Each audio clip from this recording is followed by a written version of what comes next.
인사하겠습니다. 우리는 여행하는 사람들입니다.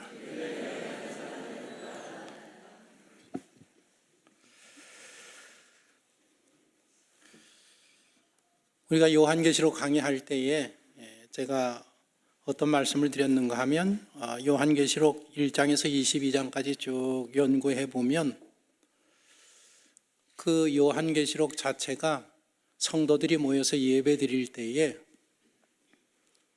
그것을 읽고 암송하는 그런 방법으로 사용하게 하기 위해서 그런 형식으로 기록되어 있다. 그래서 그 초대교회의 예배는 뭔가 하면 와서 다 같이 모여서 찬양도 하고 기도도 하는데 설교 시간에 사도들이 설교할 시간도 있었지만 그보다 더 중요한 것은 하나님의 말씀을 같이 읽고 암송하는 것, 그게 설교를 대신하는 그런 예배의 형태였었다라는 것을 요한계시록 강의할 때 말씀을 드린 적이 있습니다. 오늘 우리 아동부 어린이들 나오셔서 이렇게 히브리서 말씀을 쭉 돌아가면서 암송해 줬는데 사실은 그게 설교입니다. 오늘은 설교 안 하고 그냥 끝나도 좋지만 그렇게 중요한 게 하나님 말씀 암송하는 거니까 우리 어린아이들뿐만 아니라 우리 모든 분들도 오늘 여러분들 암송 카드 나눠드렸는데 계속해서 잘 암송하고 저희들의 교회는 아마도 예수님이 다시 오실 때까지 암송은 계속 할 겁니다. 그러니까 빨리 모든 분들이 합류하시는 게 좋을 것 같습니다. 좋은 말로 하실 때 암송들 다 우리 동참하면 좋겠습니다. 우리 너무나도 암송 잘한 우리 학생들에게 격려의 박수 한번 해요.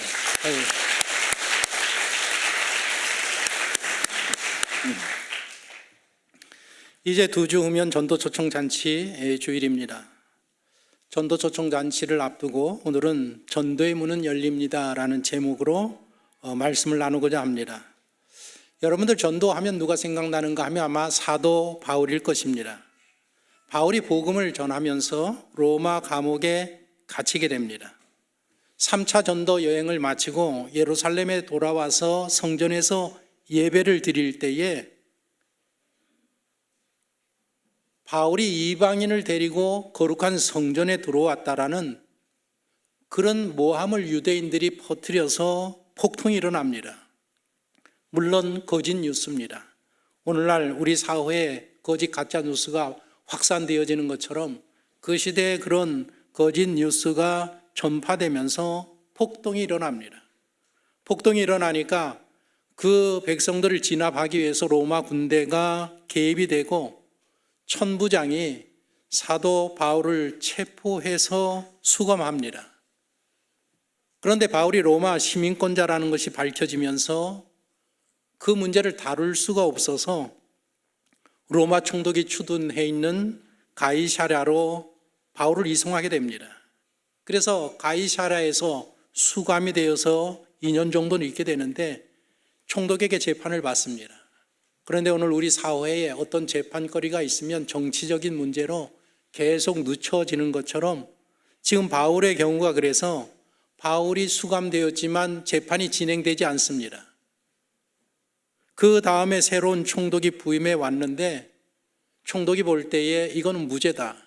그런데 재판이 지연되니까 바울이 나는 로마의 황제에게 재판받기를 원한다. 그렇게 호소를 하여서 로마로 이송이 됩니다. 새 총독이 와서 보니까 바울은 무죄인데 만약 황제에게 상소하지 아니하였으면 저는 무죄로 풀려났을 것이다. 그런 이야기를 합니다. 그렇게 해서 결국에는 바울이 로마로 압송이 되어서 황제에게 이 폭동이 일어난 문제 때문에 재판을 받게 됩니다. 가이사랴에서 로마까지 배를 타고 가면서 큰 폭풍을 만나서 동참했던 거의 300명 되는 사람들이 다 죽을 뻔했는데 하나님께서 바울을 보고 저들을 다 살려주셨다라는 그런 사도행전의 기록이 있습니다. 그렇게 해서 로마에 도착을 해서 재판을 받게 되는데 재판을 받을 때까지 가택연금 상태로 체포가 됩니다. 그런 상태로 2년 동안 재판을 기다리게 됩니다. 사도행전 28장 30절 31절을 보면 보십시오. 바울이 온 이태를 자기 셋집에 머물면서 자기에게 오는 사람을 다 영접하고 하나님 나라를 전파하며 주 예수 그리스도에 관한 모든 것을 담대하게 거침없이 가르치더라. 여러분들 요즘 세상이 얼마나 좋아졌는가 하면 여러분들이 성경을 읽다가 궁금하고 이게 어떤 내용인가 파헤치고 싶으면 너무 잘 돼 있습니다. 챗 GPT에 가서 물어보아도 되고 아니면 유튜브에 거기다가 치기만 하면 어떤 내용들이든지 영상으로 다 나와 있습니다. 제가 오늘 아침 일어나가지고 사도 바울 이 부분에 대해서 유튜브에 어떤 영상들이 있는가 쳐보았습니다. 쳐보니까 이태 동안 수감되었던 가택에 연금되었던 그 장소 자세하게 기록하고 그 관광 오는 사람들을 위해서 소개하는 영상들이 너무나도 잘 나와 있습니다.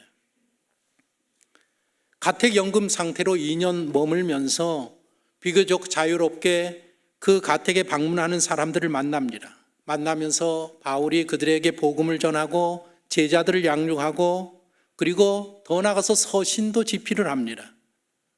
그래서 우리가 옥중서신이라고 부르는 에베소서, 빌립보서, 골로새서, 빌레몬서 요 4개의 성경을 그 2년 사이에 가택에 연금된 상태로 기록한 성경입니다. 2년 후에 가이사 황제가 재판을 내서 무죄 판결을 받고 풀려납니다. 풀려나서 로마에서 복음을 전했고 이제 그 당시에 땅끝이라고 생각하는 스페인으로 가야 되겠다. 그래서 배를 타고 스페인에 가서 그래서 땅끝까지 복음을 증거하는 그런 전도 활동을 합니다. 그곳에서 한 4년에서 6년 동안 머물면서 복음을 증거하고 있었는데 로마에서 네로가 불을 지르면서 이것은 기독교인들이 행한 일이라 가짜뉴스 모함을 해서 기독교에 대한 큰 박해가 일어납니다. 큰 박해가 일어나면서 스페인에서 활동하던 그 사도 바울이 체포되어서 다시 로마 감옥으로 수감이 됩니다. 두 번째 수감이 되는데 이번에는 가택연금이 아니라 그 로마의 마메르튼 지하 감옥이라고 무시무시한 감옥이 있습니다. 오늘 여러분들 돌아가셔서 유튜브에 마메르튼이라고 쳐보시면 그 사도 바울이 갇혀있던 지하 감옥이 어떤 곳인지를 자세하게 영상으로 보실 수 있습니다. 타키투스라고 로마 제국의 양심이라고 불리는 역사학자가 있고 살루스트루스라는 로마의 역사학자 정치가가 있는데 이 사람들이 그 당시에 쓴 기록을 보면 이 마메르틴 감옥은 굉장히 더럽고 음침하고 공포로 가득한 지하 감옥이었었다라고 기록에 남기고 있습니다. 전승에 따르면 그 감옥에 베드로와 바울이 수감되었다가 순교한 그런 감옥입니다.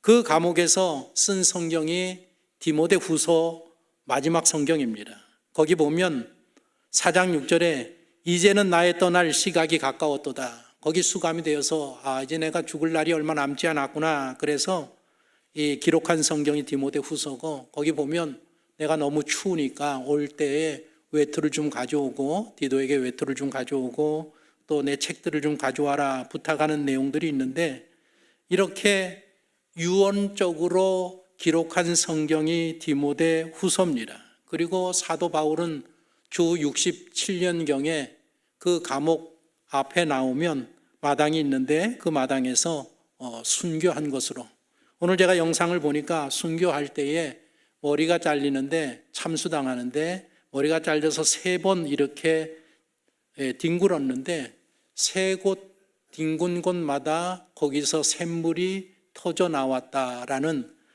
그런 이야기를 들을 수가 있었습니다. 여러분들 꼭 한번 영상들 돌아가셔서 보시면 좋을 것 같습니다.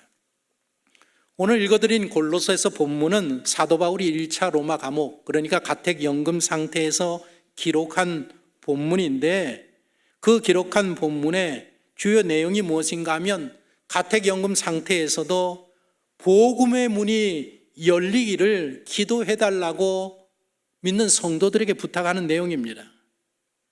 사도 바울에게는 어떤 믿음이 있는가 하면 전도의 문은 누가 여시느냐? 하나님이 여시는 문이다. 그런 믿음이 있었기 때문에 내가 비록 가택연금 상태에 있지만 내게 전도할 문이 활짝 열릴 수 있도록 여러분들이 저를 위해서 기도해 주십시오라고 부탁을 하고 있습니다. 전도 초청잔치를 개최하는 우리에게는 사도 바울의 이런 마음, 이런 믿음이 우리에게도 있어야 하는 것입니다. 오늘 우리가 사는 이 시대에 복음을 전하기가 얼마나 어려운지 알 수 없습니다. 문화적, 심리적, 사회적, 종교적인 이유들 때문에 그 어떤 시대보다도 전도하기가 어렵습니다.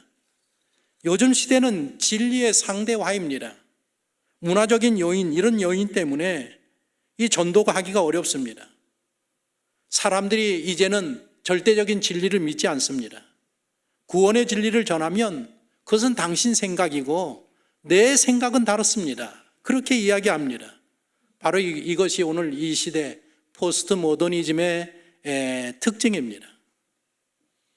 아주 쉽게 설명을 드리면 옛날에는 화가가 그림을 그리면 화가가 그림을 그린 의도대로 그 그림을 감상하는 게 법칙인데, 요즘은 화가가 어떤 의도로 그림을 그렸든지 그건 나하고는 상관없다. 그 사람하고는 상관없이 내가 이 그림을 어떻게 해석하고 어떻게 보느냐가 중요하지 그 사람의 관점이 중요한 게 아니다. 바로 이것이 오늘 우리가 사는 시대의 주류 사상입니다. 그래서 지금은 모든 진리는 다 상대적이라고 여기는 그런 시대이기 때문에 우리가 이 복음의 진리를 전하기가 굉장히 어려운 시대입니다. 두 번째로 종교에 대해서, 기독교에 대해서 오늘날 많은 사람들이 피로감을 느끼고 있습니다. 종교를 불신하는 그런 심리적인 요인이 있습니다. 오늘날 이 한국 사회에서 가장 영향력을 미쳤던 것이 기독교인데 그 영향력이 다 소멸되고 말았습니다. 세월이 지나면서 기독교가 얼마나 부패해 가는가를 사람들이 보고 있고, 기독교가 얼마나 권력화되어 있는지, 세속화되어 있는지, 그런 기독교를 바라보면서, 종교들을 바라보면서 오늘날 현대인들이 종교하면 아주 피곤한 그런 생각을 먼저 갖는다라는 것입니다. 그래서 사람들이 말하기를 교회는 믿는다, 교회는 좋은 곳이다. 그러나 교인들은 믿지 못하겠다. 신앙은 좋다, 예수도 좋다. 그런데 종교는 싫다라는 것입니다. 그래서 전도하기가 너무 어려운 시대입니다. 세 번째로는 디지털 시대입니다. 이런 사회적인 요인이 있습니다. 우리가 11월 우리 전도 초청잔치를 준비하고 있는데 우리 구에 속해 있는 구청장께서 그날 우리 행사에 이제 모시겠다고 제가 전화 전달 받아서, 아니 구청장님 못하러 오십니까? 우리 행사에 업무도 바쁘신데 아니 가서 뭐 인사만, 인사 이렇게 뭐가 있겠습니까? 그런데 마침 지난주에 일간지에 우리 구청장님 기사가 실렸습니다. 커다랗게 시켰습니다. 거기 보니까 우리 구청장께서 카카오 채팅방을 통해서 매일 용산 구민 1만 5천 명과 소통하고 계신다라는 그런 글이 실려서 제가 좀 자세히 읽어보았습니다. 오늘날 SNS라든지 스마트폰이 사람들을 다 연결해서 사람들과의 관계를 가깝게 하는 것 같지만 오히려 이런 시대에 사람들은 관계적인 고립을 겪고 있다는 것입니다. 오히려 더 고독하고 외로움을 더 많이 겪는 그런 시대가 되었습니다. 얼마나 많은 사람들이 SNS를 통해서 대화를 나눈지 모르는데 그 대화 속에는 진심이 담겨져 있지 않다는 겁니다. 정보가 넘쳐나는데 그 정보가 의미 없는, 그리고 가짜들이 너무 많은 그런 시대입니다. 이런 사회적인 요인 때문에 전도하기가 얼마나 어려운지 모릅니다. 그리고 네 번째로는 교회가 복음의 능력을 상실했다라는 그런 종교적인 요인들이 있습니다. 예전에는 이 기독교와 교회와 말씀의 능력들이 있었고 열정들이 있었는데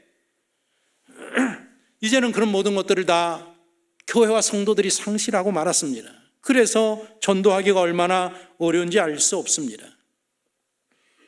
그런데 오늘 본문을 보면 사도 바울이 처한 형편은 우리보다 더했다라는 것입니다.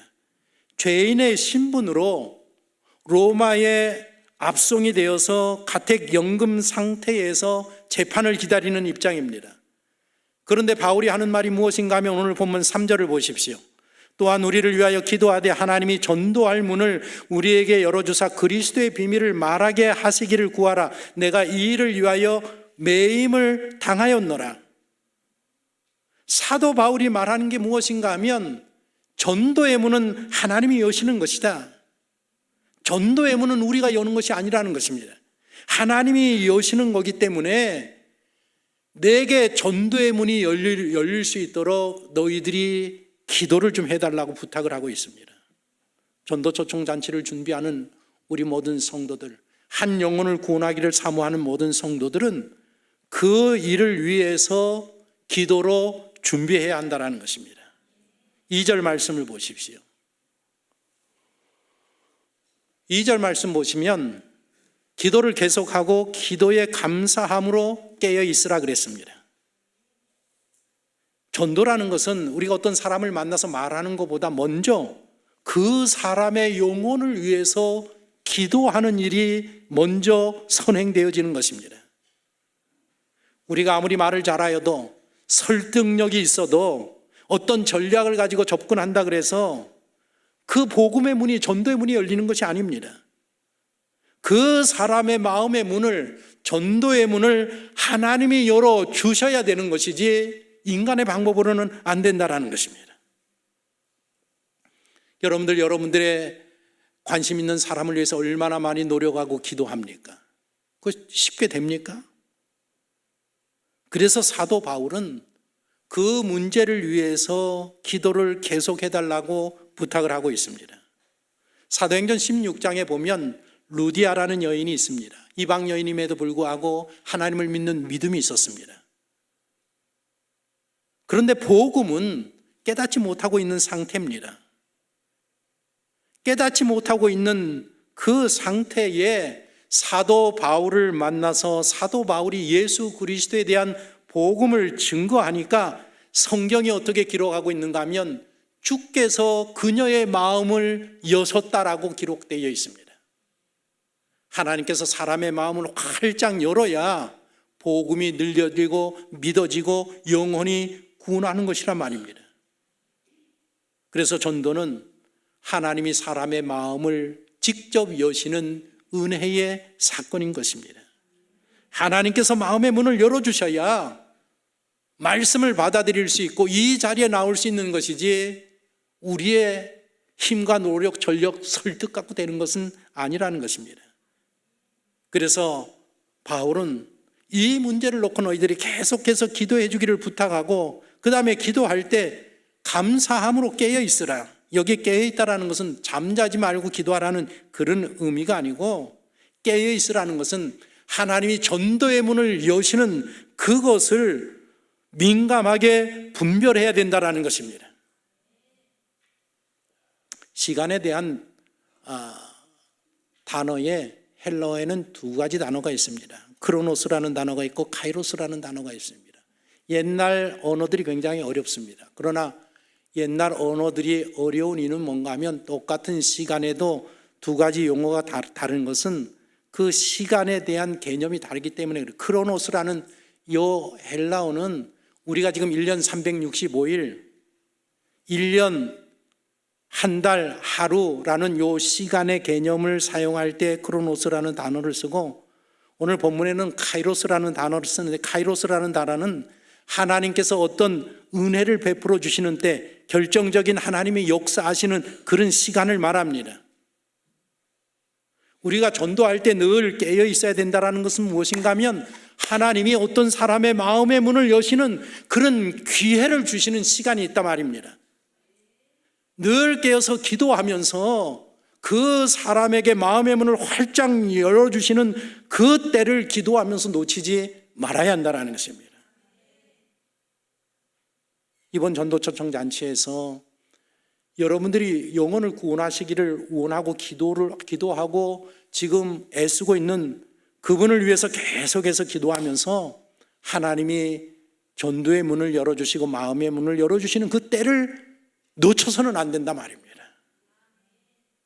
두 번째로는 전도의 문을 열리기를 기대하라는 것입니다. 오늘 본문 3절 말씀 다시 한번 읽어보겠습니다. 시작.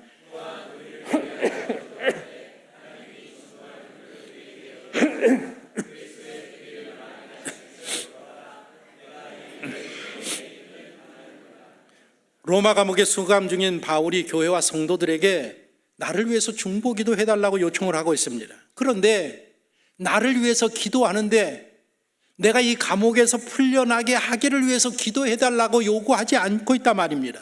그 대신에 전도의 문이 열리기를 위해서 기도해달라고 부탁하고 있습니다. 사도 바울은 지금 자기가 감옥에 갇혀서 그 불편한 생활이 중요한 게 아니라 그보다 더 구원받지 못한 영혼들이 구원받기를 더 소중하게 여기고 있습니다. 우리의 전도는 때로 막힌 것처럼 보입니다. 그러나 그 길은 누가 여시느냐? 하나님께서 여십니다. 사람들이 방해하고 막고 정부가 방해하고 막고 세상이 문을 닫고 사단 마귀가 문을 닫아도 영혼을 구원하고 사람의 마음을 묶고 전도의 문을 여시는 분은 여호와 하나님이시라 말입니다. 그래서 전도할 때에 상황이 절대로 중요하지 않습니다. 무엇이 중요하냐? 하나님의 주권이 중요하다 말입니다. 조건과 환경을 탓하지 말고 기도하면서 하나님이 전도의 문을 여시고 이번에 그 영혼을 반드시 구원해 주실 거라는 기대감을 가지고 우리가 그 사람들을, 그분들을 초대해야 된다 말입니다. 우리가 그분을 놓고 계속해서 기도하면 하나님께서 마음의 문을 여시면 생각이 바뀌고 관점이 바뀌게 됩니다. 하나님은 그래서 어떤 때는 질병을 통해서, 어떤 때는 그 사람의 실패를 통해서, 어떤 때는 어떤 일로 인해서 낙심과 좌절 가운데 있는 그 상황과 환경을 통해서 그 사람의 문을 하나님께서 열어주시는 것입니다. 성경은 그런 일로 너무나도 가득합니다.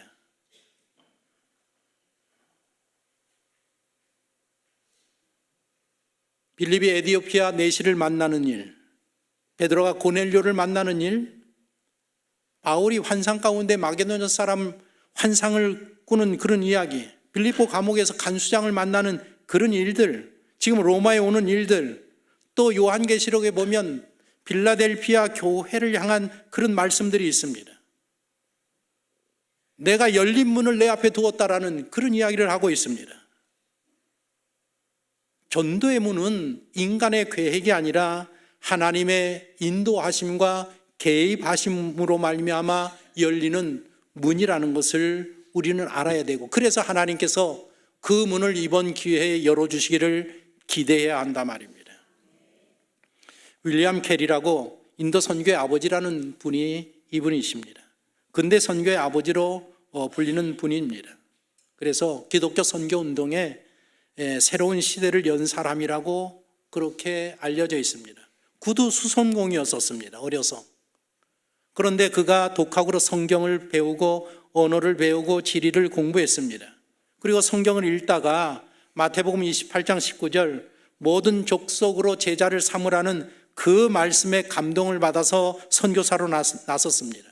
그러나 그 시대에 영국에서 어떤 이야기를 했는가 하면 선교는 사도 시대에 끝났다. 선교는 더 이상 안 된다라는 거죠. 전도는 더 이상 안 된다라는 것입니다. 사도 시대로 선교는 끝났다. 그렇게 이야기할 때에 이 윌리엄 캐리가 일어나서 인도에 가서 선교를 해서 인도를 구원하는 그런 위대한 사역을 했다라는 것입니다. 그가 이런 이야기를 했습니다. 같이 읽어보겠습니까?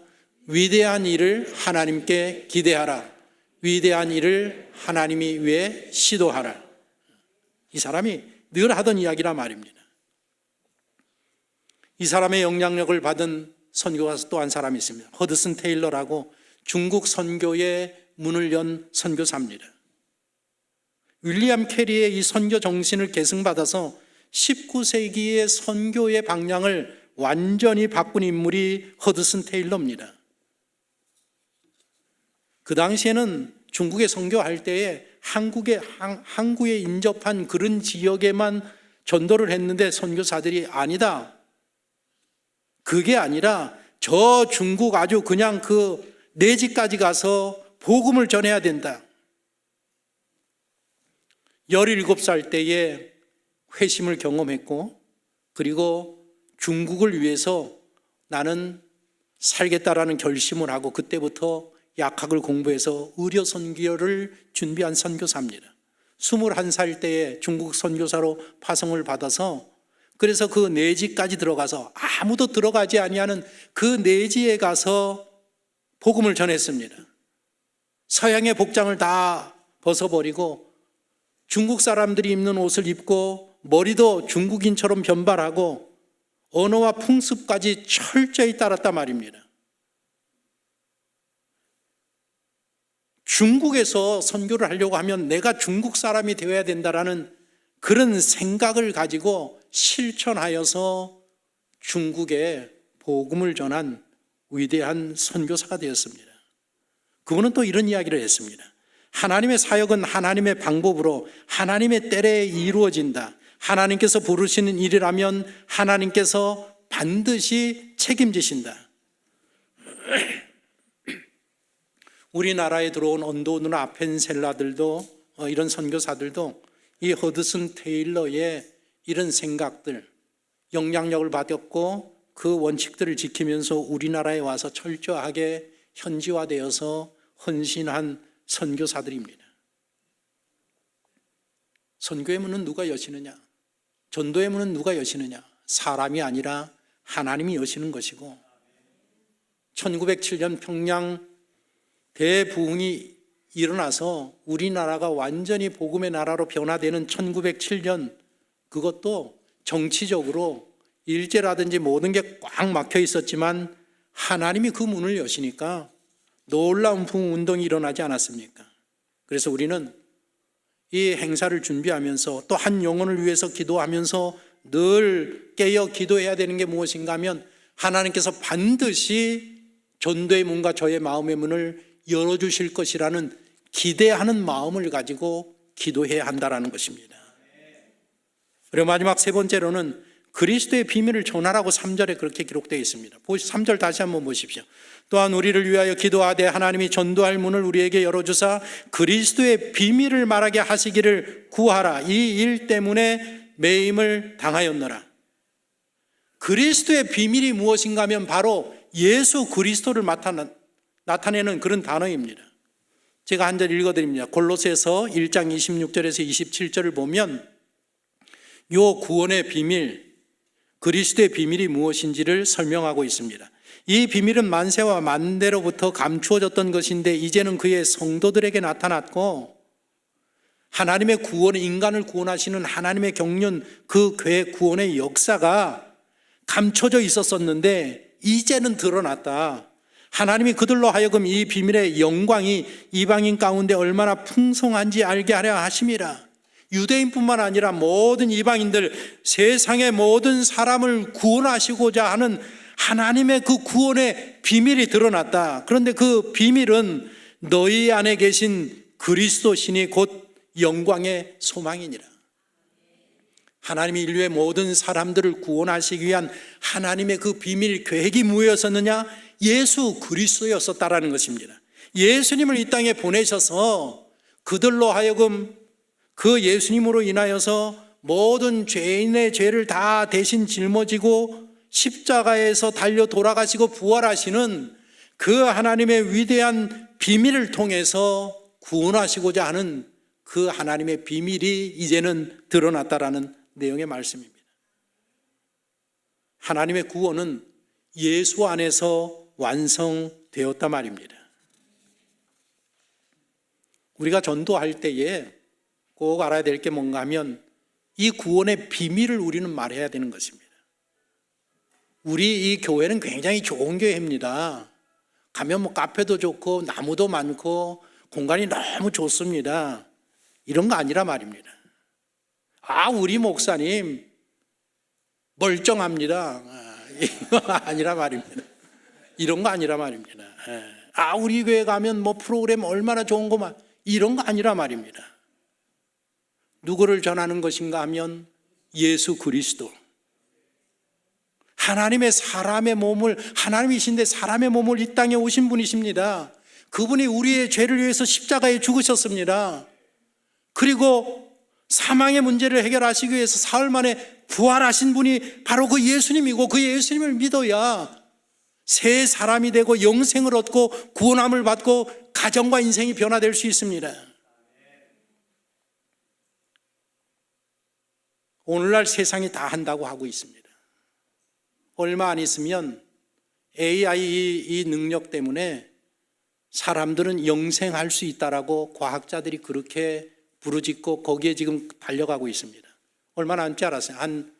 제가 보기에는 특이점 지나면 한 30년 정도 지나면 아마 그때는 모든 것을 다 기계로 바꿀 수 있는, 그리고 우리 브레인과 AI와 연결하는, 그래서 사람은 늙어갈 수는 있지만 그건 거기서 얘기하는 게 뭔지 아십니까? 우리의 뇌에 있는 이 생각들, 이런 것들을 메모리에 담아가지고 사람이 죽으면 그 메모리를 사람을 만들어서 뇌에 칩을 받으면 그게 내가 연장해서 사는 거기 때문에 영생이라고 할 수 있다.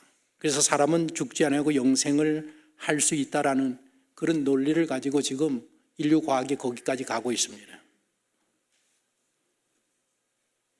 아마 그 가능하리라고 생각합니다. 그렇게 가는 거는 제가 보기엔 충분히 가능합니다.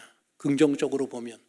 애가 어떤 영향력을 발휘할지는 모르지만 그러나 그럼에도 불구하고 오늘날 인류가 해결하지 못하는 문제는 딱 두 가지입니다. 뭔가 하면 죄라는 문제와 죽음이라는 문제는 인류 과학이 이렇게 발전했어도 해결하지 못합니다. 죄의 문제를 해결하기 위해서 얼마나 많은 법들을 만들어냅니까? 얼마나 많은 감옥들을 만들어냅니까? 그렇다고 이 죄가 없어지느냐? 점점 줄어드느냐? 점점 더해지고 있습니다. 죽음의 문제를 해결하기 위해서 인류가 온갖 머리를 싸매고 하지만 여전히 사람들은 계속해서 죽어가고 있습니다.